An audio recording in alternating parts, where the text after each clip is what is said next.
앉아 주십시오. 더욱 복을 받을 것이로다라는 제목으로 하나님 말씀 전하겠습니다. 더욱 복을 받을 것이라라는 제목으로 하나님 말씀 전하겠습니다. 얼마 전에 예전에 이제 함께 동역했던 교회 집사님의 부탁으로 자녀를 잠깐 만나서 대화를 나누는데 이 집사님의 부탁은 그거였습니다. 자신의 딸이 결혼에 대한 마음이 생겼으면 좋겠다. 그래서 제가 거절을 했습니다. 부모도 주지 못하는 마음 제가 하나님도 아닌데 어떻게 주겠습니까? 근데 그냥 만나서 그 얘기만 해달라는 거예요. 그래서 이 자매를 만나서 제가 잠깐 이야기를 했는데 이 자매한테 부족한 게 없는 거예요. 이 자매한테 좋은 직장이 있고 멋있는 외모가 있고 주변에 수많은 남자친구들이 있고 주변에 그 수많은 또 여자친구들이 있어서 외롭지 않은 거죠. 그러니까 제가 왜 결혼해야 되는지 솔직히 모르겠다고 저한테 이야기를 하더라고요. 그래서 저의 그 소소한 행복감을 이야기했습니다. 아침에 밥을 해야 되고 이건 아니고요. 이렇게 저희 아내와 살아가면서 제가 얼마나 행복한지를 좀 얘기를 했습니다. 그리고 제 딸이 태어났을 때 얼마나 기쁘고 행복했는지를 이렇게 제가 막 얘기를 하고 네가 한 명의 노예를 얻는 거다. 결혼을 하게 되면 그런 너희는 행복감이 있을 거다. 이렇게 얘기를 하면서 되지도 않는 말을 하다가 이제 보냈습니다. 참 어려운 것 같아요. 왜냐하면 이 시대의 가치가 어떤 개인의 행복에 굉장히 많은 중심을 두고 있기 때문에 내가 행복하면 남이 뭐라고 할 수 없고 내가 행복하고 남의 짐을 짓는 것들에 대해서 거부감이 있기 때문에 이런 것이구나 좀 많은 그런 생각이 들었습니다. 그런데요, 많은 분들이 또 다른 이 부담감을 가진 부분들이 어떤 부분이 있는가라고 얘기했을 때 예수님을 믿는 유익에 대해서 우리들이 이야기할 때 부담감을 많이 이야기합니다. 예수님을 믿어라라고 얘기하면은 왜 믿어야 되는지를 설명할 때 유익들을 이야기하잖아요. 근데 우리들 이렇게 서로 이야기할 때는 너무 잘 이야기할 수 있습니다. 예수님을 믿음으로 말미암아 어떤 유익을 받습니까? 구원을 받잖아요. 그죠? 그리고 동역자와 형제를 얻습니다. 그것뿐만 아니죠. 사랑하는 교회 공동체가 있고요. 평안을 줍니다. 그리고 더 많은 것들을 우리가 이야기할 수 있습니다. 하나님의 사랑을 받고 그의 자녀로 살아가는 것이 얼마나 대단한 것입니까? 그런데 조금 더 궁극적으로 오늘 본문이 이야기하는 것이 있는데 하나님의 자녀, 하나님을 믿는 사람들에게 가장 큰 유익 중에 하나 무엇인가? 승리가 있다라는 거예요. 그의 자녀들에게 승리가 있다 이렇게 이야기를 합니다.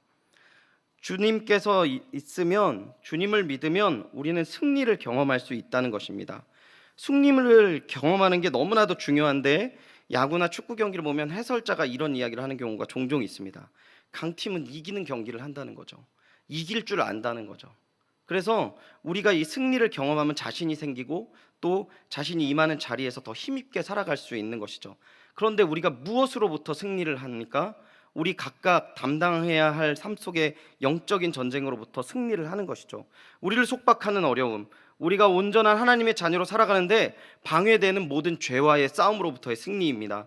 또한 이 시대의 하나님의 사람으로 하나님의 뜻을 이루기 위한 싸움에 대한 승리이죠. 그렇다면 우리가 어떻게 승리를 얻을 수 있습니까? 라고 말씀드리기 전에 잘 이해가 안 되시면 제가 청년 때 이런 이야기를 인사를 참 많이 했던 때가 있었어요. 그 이쁜 누나들이 저한테 와서 그런다. 호성아 승리해. 한 주간 승리해. 문화가 다른 건지 반응이 전혀 없으니까 해보신 적이 없나요? 제가 외국에 살았던 것도 아니고 길 건너 홍제동에 살았었는데 모르시니까 되게 당황스럽네요. 승리해 이런 인사를 했어요. 정말 했었습니다. 이런 인사를 했었고요. 그러면 이 부분에 대해서 뭐라고 얘기하는 겁니까? 하나님의 사람으로 승리하는 삶을 살라는 거죠. 하나님의 백성다운 삶, 너한테 매일매일 주어지는 어려움들이 있지 않습니까?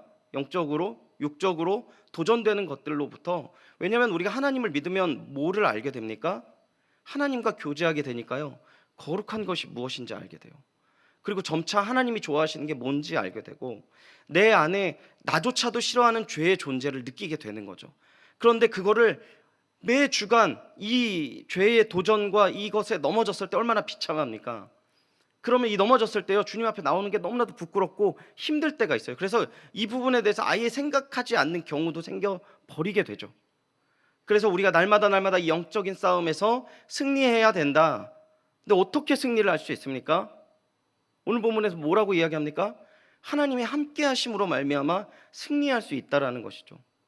하나님이 함께 하실 때 우리가 이 싸움에서 승리할 수 있는 것입니다. 오늘 본문 제가 이 4장과 5장을 너무나도 오래 했지만 그래도 잠깐 설명하고 넘어가도록 하겠습니다. 오늘 본문 20년 동안 가나안 왕 야빈의 침략과 핍박 속에 살아온 이스라엘의 그 백성들이 하나님 앞에 신음하며 기도할 때 간구하니까 드보라라는 사사를 하나님께서 보내셨고 드보라를 통해서 하나님의 뜻을 계속 전달합니다. 그러한 중에 아주 중요한 것을 바락에게 전달하는데, 이제 가나안 왕 야빈의 시대, 시스라의 시대를 막을 내리고 하나님께서 너희에게 승리를 주겠다. 그래서 다볼산 전투에서 너희들 승리를 얻을 것이다, 이 얘기를 하고 전쟁을 해서 승리를 하죠. 그리고 이 우리가 지금 보고 있는 5장의 배경은 이 다볼산 전투에서 승리한 후에 하나님께서 이 승리를 주신 그 기쁨을 찬양을 드리는 내용입니다. 그래서 우리가 7월 첫째 주에 주일에 어떤 내용을 봤냐면, 드보라가 하나님의 아무런 희망이 없는 그 이스라엘 민족이 하나님의 은혜로 말미암아서 구원받았음을 찬양하는 내용이 1절부터 18절까지 계속 진행이 됩니다. 특히 그가 먼저 찬양했던 게 뭐냐면, 하나님이 그 회복하심을 지도자부터 시작하게 하셔서 그 따르는 백성들이 함께 따라가서 하나님의 나라를 이루고 민족이 하나 되고 그 싸움에서 이기고, 또한 하나님께서 그들을 위해서 진동하며 이스라엘을 찾아오시는 그 은혜와 영광들을 찬양하고, 그리고 이 마음들이요 얼마나 컸던지 이제 가나안 왕들에게 내가 하나님을 찬양한다라고 담대하게 선포하는 내용이 1절부터 18절까지 이야기하고 있습니다. 그래서 거룩한 회복 전투에 참여하지 못한 동족들에게 잘못을 지적하기도 하지만 함께 헌신하며 목숨을 내던졌던 동역자들을 위로하고 함께 주님 안에서 기쁨을 누리는 찬양을 하고 있었던 것이 18절까지 내용입니다. 19절부터 조금 더 다볼산 전투가 어떠한 전투인지를 구체적으로 다루고 있는데요, 19절을 보면 이러한 이야기를 합니다. 가나안 왕들과 전투가 벌려졌다, 이렇게 이야기를 하고 있어요. 그래서 중요한 이야기가 그 뒤쪽에 나오는데, 이 가나안 족속들이 뭐를 얻지 못하였다라고 이야기합니까? 은을 탈취하지 못하였다라고 이야기합니다. 은을 탈취하지 못하였다라는 의미는 무엇이냐면 전리품을 얻지 못했다라는 뜻이에요. 전리품을 왜 얻지 못합니까? 전쟁에서 패했다라는 의미죠. 지금 19절에 가나안 족속들인 승리하지 못할 것이다, 이렇게 미래적으로 이야기하는데 앞으로도 승리하지 못할 거라는 거예요, 이 믿음의 백성에 대해서.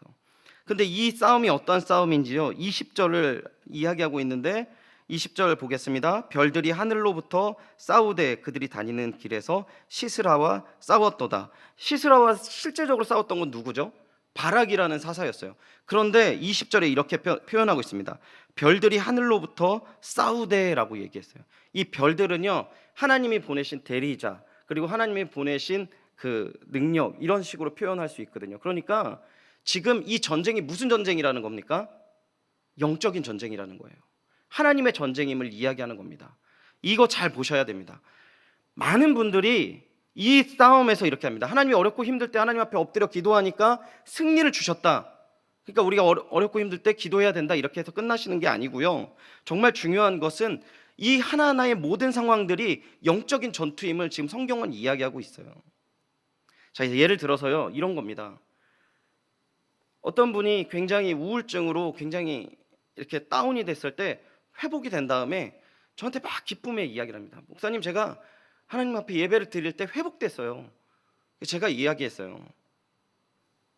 오해하지 말라고, 착각하지 말라고. 우울증이요 요만큼 일정 기간이 있어서 딱 지나면 없어집니까? 잘못 생각하는 거예요. 가로로 생각하면 안 되고요, 길이로 생각해야 돼요. 쌓인 거예요. 이 이상 쌓이면 우울증이 올라오는 거예요. 모든 사람들이 이 스트레스를 피할 수 있습니까? 피할 수 없어요. 그래서 주님 앞에 우리가 어떠한 존재임을 계속 돌아봐야 되는 것이죠. 많은 사람들이 어떠한 사건들에 대해서만 집착하고 이러한 부분들에서 승리를 주셨다는 부분들이 있지만, 지금 여기에서 영적인 전투다라고 이야기하는 것은 우리의 삶 속에서 이 전쟁들은 끊임없이 이어지고 하나님 안에서 승리를 누릴 수 있다라는 것을 이야기하고 있는 것입니다. 그래서요, 무엇을 이야기합니까? 21절 보면 기송강한 그 무리들을 표로 시켰으니 이 기송강은 옛강이라 내 영혼아 내가 힘 있는 자를 밟았도다라고 이야기하면서, 지금 이 기손강에서 있었던 이 사건은 아주 중요한 사건이고 내 영혼과 하나님이 함께 하시는 귀한 은혜와 사랑으로 말미암아 승리할 수 있다라는 것을 계속 강조하는데요, 22절에 이 표현을 하는데 군마가 빨리 달리니 말굽소리와 땅을 울리는 도다라고 이야기를 해서 이 지금 전쟁에 대해서 역동성을 지금 표현하고 있는데, 이 이유가 있습니다. 우리가 이 전쟁을요, 믿음의 백성들은 의무적으로 해야 된다라는 거예요. 의무적으로.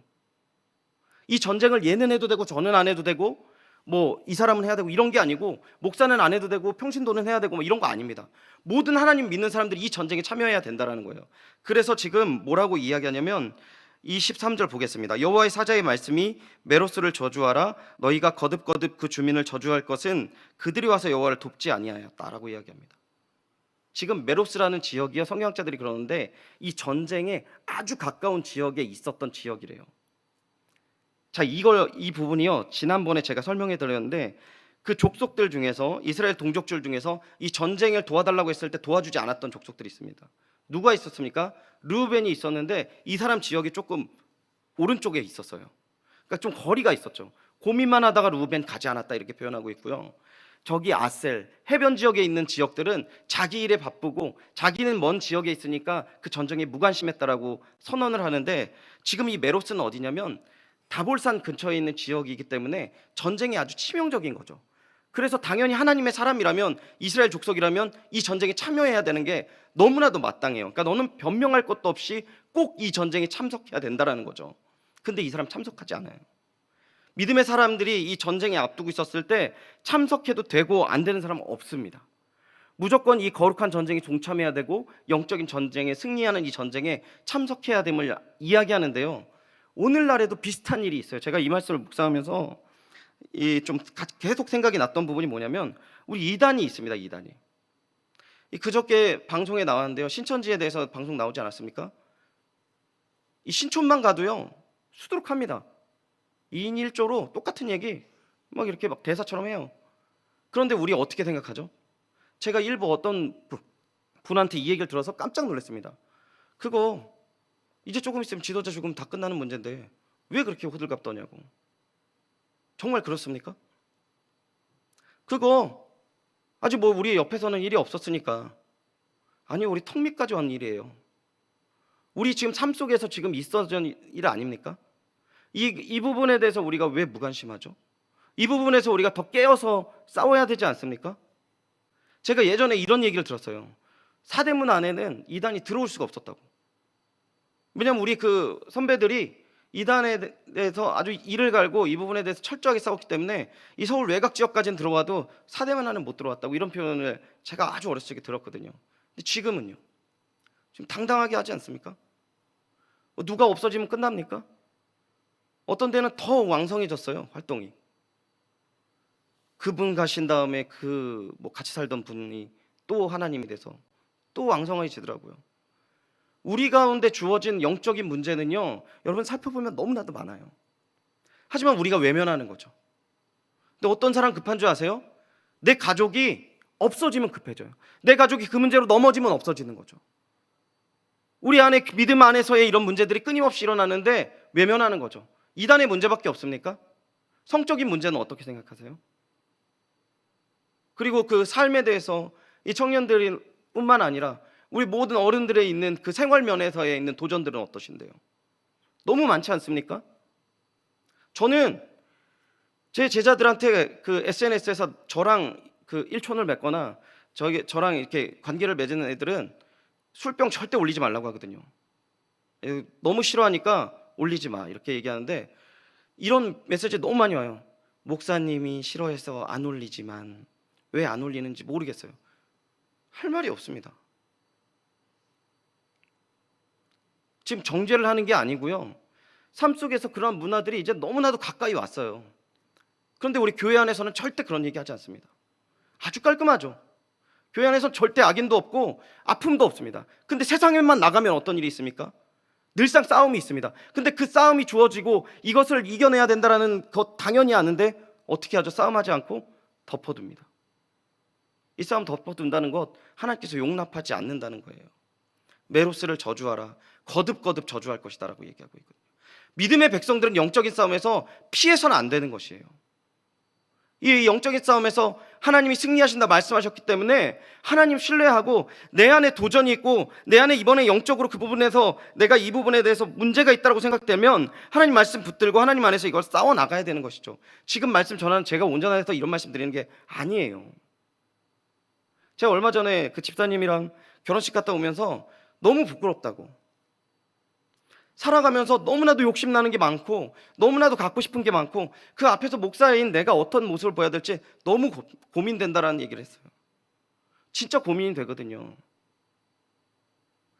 아니 예를 들어서 제가 10년 만에 아이를 낳는데 이 아이 그냥 자리고 그냥 막 그지같이 자라고 키우고 싶진 않거든요. 그럼 뭐 합니까? 더 좋은 걸 사줍니까?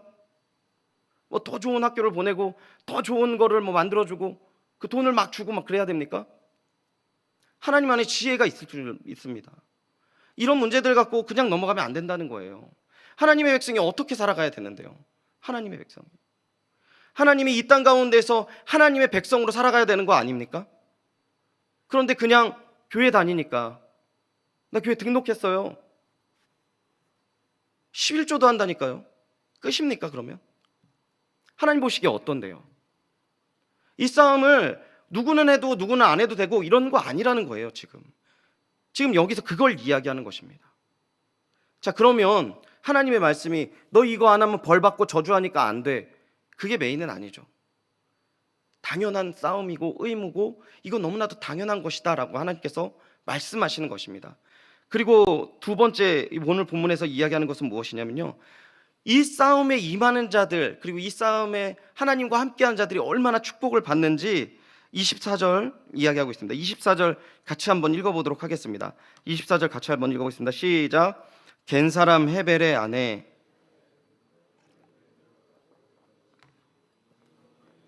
여인들보다 더욱 복을 받을 것이로다. 이 지금 24절에 이제 메로스와 대비되는 믿음의 사람들의 당연한 모습, 그게 뭡니까? 헤벨이라는 여인을 이야기합니다. 놀라운 거는요, 동일한 사건을 여기에서 거의 비슷하게 이야기하고 있어요. 하나님께서 이 여인의 이 행동을 얼마나 기뻐하셨는지 거의 비슷하게 합니다. 뭐라고 표현합니까? 25절, 시스라가 물을 구해요. 그러니까 오히려 아주 귀한 그릇에 아주 따뜻한 그 우유를 갖다 주는 거죠. 그러니까 이 시스라가 더 안심하고 그걸 마시지 않습니까? 긴장했는데 긴장이 풀리고요, 따뜻한 걸 마시니까 잠이 듭니다. 잠이 들자마자 뭐를 합니까? 그 다음 절입니다. 손으로 장막 말뚝을 잡으며 오른손에 일꾼들이 방망이를 들고 시스라를 쳐서 그의 머리를 뚫되 곧 그의 관자놀이를 꿰뚫었도다. 조금도 이 여인이요 여기서 망설였다라는 모습이 안 나와요. 삶 속에서 하나님에 대한 마음, 이스라엘 백성들에 대한 마음이 가득한 것을 지금 보여주고 있는 것입니다. 그래서 27절 뭐라고 합니까? 그가 그 발 앞에 구부러지며 엎드러지고 구부러져서 엎드러져서 구부러진 곳에 엎드려 죽었도다, 이렇게 이야기하는 것이죠. 잠깐 좀 다른 시각에서 보면은요, 시스라는 누구였냐면 당대 어마어마한 영웅이었습니다. 군대 장관이었어요. 이 아이 누구입니까? 장막에서 이 텐트 치는 여자였습니다. 아무 의미가 없고요, 싸움에서는 비교도 안 되는 거죠. 근데 이 여인을 들어서 당대의 가장 유명한 장수를 때려잡는, 그리고 이것들을 승리하는 모습을 이 여인을 통해서 보여주고 있는 것이죠. 하나님의 싸움은 하나님을 믿고 의지하며 나아갈 때 어떠한 승리를 줄지 우리는 감히 상상도 할 수 없다는 거예요. 이 풍성한 은혜와 사랑을 31절 이야기하는데 그건 나중에 더 이야기를 하고요. 그러면 다른 부분에 대해서 비교를 또 하고 있는데요, 갑자기 여기에서 시스라 야엘의 승리를 이야기하다가 28절부터 쭉 거의 마지막 절까지 뭘 이야기하냐면 시스라 어머니가 나옵니다. 그래서 이 부분이 얼마나 복되고 행복한 것이고 너무나 귀한 것인 것을 표현하는 거예요. 하나님의 전쟁에 참여하고 승리하는 게. 28절 보겠습니다. 시스라의 어머니가 창문을 보면서 이렇게 이야기합니다. 왜 내 아들이 안 오지? 왜 내 아들이 안 오지? 이렇게 이야기합니다. 근데 이 불안한 거예요. 이때쯤이면 와서 어머니 안아주고 뭐 선물도 주고 이랬던 아들인데 분명히 이 기간 이상 안 온 적이 없어요. 그래서 알고 있습니다. 뭔가 느끼고 있어요. 그런데 그렇게 왜 늦지 하니까 29절에 뭐라고 하냐면 그의 지혜로운 시녀들이 대답을 합니다. 그리고 그도 스스로 대답하기를 이렇게 이야기하는 거예요. 그러니까요, 이 시녀들이 이야기하는 거를 지금 시스라의 어머니가 맞장구 치고 있다라는 얘기인데요. 30절 뭐라고 얘기합니까? 그들이 어찌 노량물을 얻지 못하였으랴. 시스라 장군이면 노량물을 얻지 못할 일이 없습니다. 이렇게 얘기하는 거예요. 뭡니까? 노량물을 얻었다라는 것은 제가 전반부에 얘기했지만 승리했다라는 거죠. 지금 시스라를 이길 사람 아무도 없습니다. 이렇게 이야기하는 거죠. 그리고요, 계속 뭐라고 얘기합니까? 그것을 나누지 못하였으리라. 반복하는 의미죠. 사람마다 한두 처녀를 얻었으리로다. 시스라는 채색 옷을 노력하였으니 그것은 수놓은 채색 옷이로다. 곧 양쪽에 수놓은 채색 옷이니 노력한 자의 목에 꾸미리로다 하였으리라. 이게 지금 뭘 이야기하냐면요, 너무 많이 어마어마한 큰 승리로 말미암아 이 시스라가 얻은 게 너무나도 많아서 이거 정리하는데 시간 걸려서 아마 늦는 걸 겁니다. 이렇게 얘기하고 시녀들이 얘기하는데 엄마도 맞장구 치고 있다는 거예요. 지금 아 그래, 야 그렇지, 우리 아들이 그런 그렇지, 너무 큰 승리였을 거야. 근데 이스라엘 애들 싹 뭉개고 어마어마한 돈과 어마어마한 그 영예를 가지고 올 거야 라고 얘기하고 그리고 끝나요. 이게 지금 뭘 이야기하고 있냐면요, 하나님의 은혜와 사랑, 그 이 승리에 참여하는 것이 얼마나 존귀하고 귀한 것인지를 이야기하는데, 이 부분을요 제가 해석한 건 아니고 어떤 유명한 목사님이 이런 부분을 얘기한 거죠. 이 부분이 뭐냐? 세상의 헛된 소망이라는 거죠. 세상의 헛된 소망이라는 거예요. 이미 결정 났어요. 전쟁에서도 졌고 지금 이 뉘앙스에서 뭐냐면 이 어머니가 졌구나 속으로 생각하는데 걱정되니까 이런 거예요. 발을 동동 걸리면서 아 왜 안 오지? 왜 안 오지? 그러니까 이제 좀 지혜로운 옆에 있는 이제 아첨하는 그 시녀들이 이런 거죠. 아주 큰 승리였을 겁니다. 그러니까 뭐 그럴 거예요. 그런데 이제 이 시스라의 어머니가 동조를 해버리는 거죠. 불안하지만 동조를 해버립니다. 헛된 소망 갖고 있는 거죠. 이미 패해버린 소망을 갖고 있는 거예요. 하나님을 믿지 않는 사람들은 헛된 소망을 갖고 있다라고 지금 하나님이 선언하고 선포하신다라는 것이죠. 믿으십니까? 아멘을 아무도 안 하셔서 깜짝 놀랐습니다. 한 번만 더 할게요. 믿으십니까? 네, 감사합니다. 네. 안 하시면 큰일 날 뻔했어요. 네. 제가요. 네. 우리가 이것을 믿기 때문에 날마다 거룩한 전투에 참여하는 것 아닙니까? 그래서 결국은 어떠한 복을 얻는데요? 31절은 같이 한번 읽어보겠습니다. 31절 같이 한번 읽어보겠습니다. 시작. 여호와여, 주의 원수들은 다 이와 같이 망하게 하시고 주를 사랑하는 자들은 해가 힘있게 도둠같이 하시옵소서 하니라. 그 땅에 40년 동안 평온하였더라. 31절, 주의 원수들은 이렇게 다 헛된 소망을 품고 이미 망해버린 소망을 품고 살아가게 하시고, 하나님의 사람은 어떻게 한다고요? 해가 도둠같이 온 누리에 빛이 비치고 보이지 않는 것이 없고 우리들이 끼는 그 조그만 어둠까지 용납하지 않는 그 해도둠 같은 승리와 풍성함을 얻게 하여 주시옵소서, 이렇게 이야기하는 것입니다. 우리가 오늘 이 땅 가운데 신앙생활 한다는 것이 굉장히 쉽지 않은 것 같습니다. 이 땅에서 정말 하나님의 말씀으로 무장되어서 하나님의 영광을 돌리는 삶을 내가 살고 있습니다라고 감히 누가 고백할 수 있겠습니까? 너무 어렵습니다. 마음은 있지만 육신이 따라가지 않는 경우들이 너무나도 많이 있습니다. 그렇다고 나를 의지하지 않고 하나님을 의지하고 이 싸움에 계속 나아가야 되는 거죠. 지난달 굉장히 고민이 많아졌어요. 제가 굉장히 고민이 많아졌는데, 고민이 많아지니까 제 생각대로 계산을 하더라고요. 제가 아는 목사님들이랑 제가 아는 친구들이랑 얘기를 할 때 제가 생각되는 부분들을 막 나눴어요. 하나님께서 이 말씀을 준비하면서 저한테 주신 마음이 뭐냐면 야, 너 나한테는 하나도 묻지 않니라고 물어보더라고요.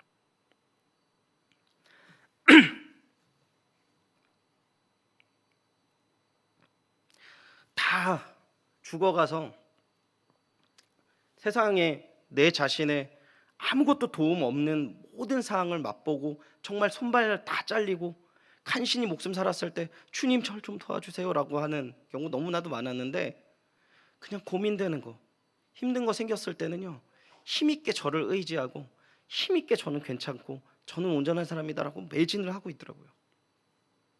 오늘 말씀을 전하는데 사실 너무나도 부끄러워요. 저는 힘있게 하나님 이 영적 전투에 참여하지 않고 메로스에 있는 사람들 같은 사람이었거든요.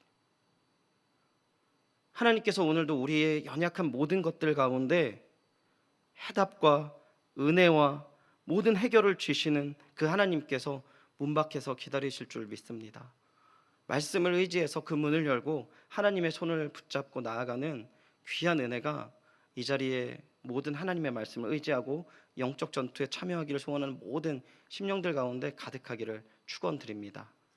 오늘 이 시간에 같이 한번 고백하기를 원하는 찬양이 있는데요, 찬양이 너무 어려워요. 어려워서 가사를 잘 보셨으면 좋겠어요.